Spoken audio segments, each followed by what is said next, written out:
이 아가서 6장 11절로 14절까지의 말씀입니다. 제가 봉독합니다. 골짜기에 푸른 초목을 보려고 포도나무가 순이 났는가, 석류나무가 꽃이 피었는가 알려고 내가 호도 동산으로 내려갔을 때에 부지 중에 내 마음이 나를 내 귀한 백성의 수레 가운데에 이르게 하였구나. 돌아오고 돌아오라 술람미 여인아, 돌아오고 돌아오라 우리가 너를 보게 하라. 너희가 어찌하여 마하나임에서 춤을 추는 것을 보는 것처럼 술람미 여자를 보려 하느냐. 아멘. 예, 오늘은 아가서 6장의 말씀을 가지고 하나님께 흘러가는 사업, 하나님께 흘러가는 사업이라는 제목으로 함께 하나님 말씀을 나누도록 하겠습니다. 오늘 우리가 함께 보는 아가서는 잘 알다시피 연인들 간의 사랑의 노래이지요. 근데 오늘은 특별히 우리가 함께 본 아가서 6장 11절로 14절은 여인이 부르는 노래 부분입니다. 여인은 어느 날 그 사랑의 마음을 안고 자신이 가꾸고 있는 과수원을 이제 거닐게 돼요. 추운 겨울이 이제 지나고 이제 봄이 왔기에 그 봄을 알리는 꽃망울이 있는지 기대에 부풀어서 이제 과수원을 찾아가게 됩니다. 그런데 그렇게 봄을 찾아서 과수원을 거닐던 여인의 마음은 자신도 모르는 사이에 사랑하는 연인에게로 흘러가 버립니다. 사랑하는 연인에게는 사랑하는 그 연인이 그의 사계절이듯 여인은 자신도 모르게 그냥 불현듯 연인을 떠올리게 되는 것이죠. 그리고 뒤이어서 그것을 바라보던 옆에 있던 친구들은 여인에게 그 마음을 감추지 말고 그 마음을 춤으로 나타내 보라고 독려합니다.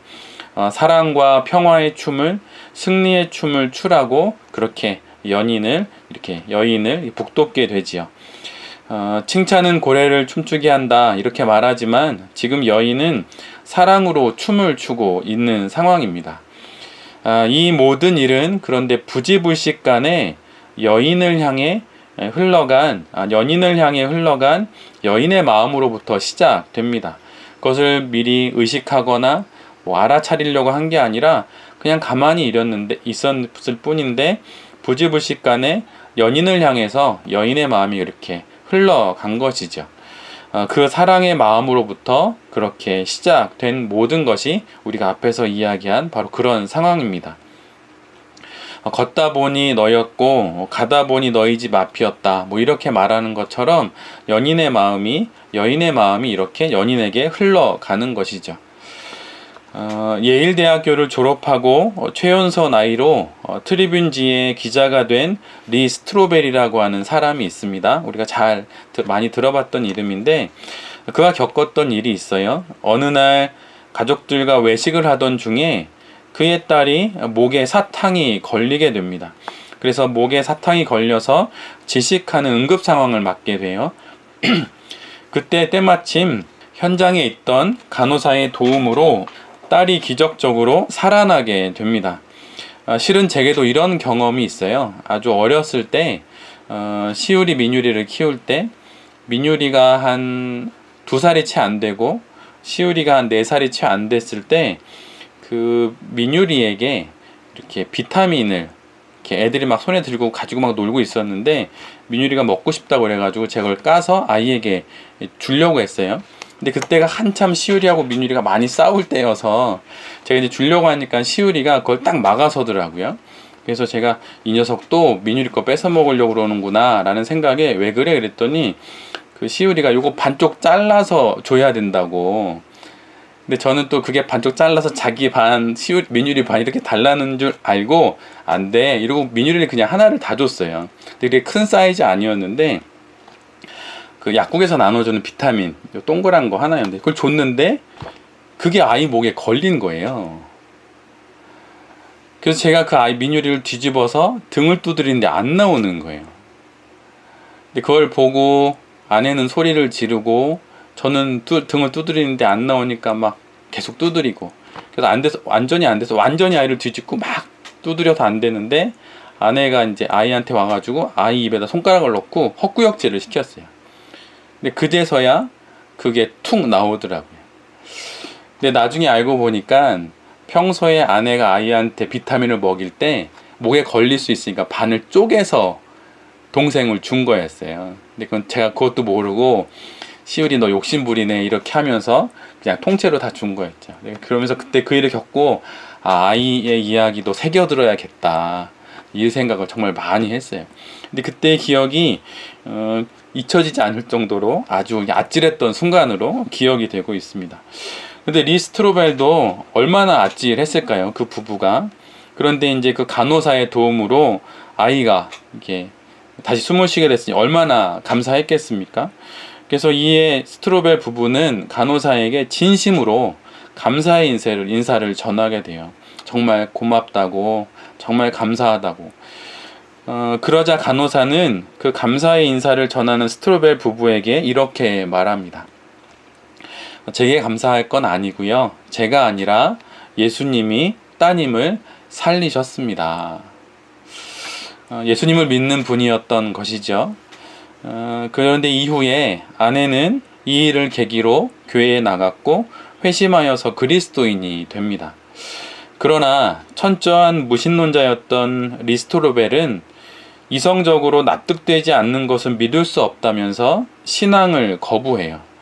그리고 기독교가 그리고 예수 그리스도가 허구일 뿐임을 증명하기 위해 예수님의 역사성에 관한 취재를 하기 시작합니다. 그런데 인류 대학의 석학과 신학자, 과학자들을 만나 취재를 거듭하면 할수록 또 고고학적 기록과 부활 사건의 신빙성을 확인하려 하면 할수록 그의 기대와는 달리 예수의 역사성은 점점 높아져만 갔습니다. 더불어서 평소에 사실들을 통해서만 진실에 다가설 수 있다는 그런 신념을 가진 스트로벨은 사실만을 추구한 자신의 기사로 인해 구속되었던 한 남성이 진짜 범인이 아니고 누명을 썼다는 것을 알게 돼요. 결국 눈에 보이는 것이 전부가 아니라는 것을 깨닫게 되고 많은 과정을 지나서 마침내 그는 예수 그리스도를 영접하게 됩니다. 이 과정에서 리스토로벨이 고고학자인 마르케스 신부를 만나는 이야기가 나와요. 근데 그들은 이런 대화를 나눕니다. 예수님이 입으셨던 수의의 복제품이 그 신부님이 이제 있는 곳에 있었던 것 같아요. 그런데 그 복제품에 예수 그리스도의 얼굴이 그려진 듯한 자국이 있는 거예요. 그래서 그 복제품을 보면서 둘이 이런 대화를 나눕니다. 신부님이 이렇게 말을 해요. 실제 매장할 때에 예수님의 수의였는지는 알 수는 없지만 누구든지 처음으로 저 수의에 비치는 예수 그리스도의 저 눈을 바라보면 그 순간 2000년 전 십자가에 달렸던 갈릴리 예수 그리스도를 보게 됩니다. 그러자 스트로벨이 이렇게 질문합니다. 그런데 왜 그는 그냥 죽임을 당했을까요? 그가 진짜 하나님의 아들이었다면 왜 그 능력으로 대항하지 않았나요? 그러자 신부가 이렇게 대답을 합니다. 실은 그 이유 때문에 내가 신부가 됐습니다. 아주 간단해요. 그리고 그는 이렇게 대답합니다. 사랑 때문에. 이후에 혼란함 가운데 스트로벨의 머리에 다시 이 대화는 떠오릅니다. 왜 그랬을까요? 그건 아주 간단해요. 사랑하시기 때문에. 그리고 그는 마침내 혼자서 주님께 이런 대답을 합니다. 그래요, 하나님. 마침내 당신이 이겼습니다. 이렇게 리스트로벨은 그의 회심의 순간을 기록합니다. 그리고 그 순간은 한 문장으로 정리가 되지요. 사랑 때문에. 갑작스러운 사고의 현장에서 부모가 자녀를 지키기 위해 몸을 던지는 일들이 있습니다. 또 위기의 순간 부지불식간에 부모는 자녀를 품에 안게 되지요. 왜냐하면 부모의 마음은 자식에게 늘 흘러가고 있기 때문이에요. 사랑하기 때문이죠. 연인이 길을 가다 좋은 것, 만난 것을 보면 이내 그 마음은 그것들을 지나서 사랑하는 연인에게로 흘러갑니다. 이 역시 사랑하기 때문이죠. 사랑은 이런 것입니다. 이처럼 우리의 사업 역시 마찬가지여야 해요. 사업을 하다 부지불식간에 흘러가는 그곳이 사업이 사랑하는 곳입니다. 그것이 사업가인 그의 마음의 가장 중심에 있는 것이죠. 그것이 사업적 기회 또는 성과가 될 수도 있고 돈이 될 수도 있고 아니면 내게 사업적인 또 다른 기회를 줄 수 있는 사람이 될 수도 있겠죠. 그러나 그 사업이 정말 하나님을 사랑하는 마음으로 하는 사업이라면 또 그렇게 시작되어 그렇게 하고 있는 사업이라면 그 사업은 결국 하나님께로 흘러가는 사업이 됩니다. 왜냐하면 하나님을 사랑하기 때문이죠. 우리에게 주어진 인생은 여러 의미로 정의할 수 있지만 성도에게 있어서 우리에게 주어진 인생은 하나님께 달려가라고 우리에게 주신 하나님의 시간입니다.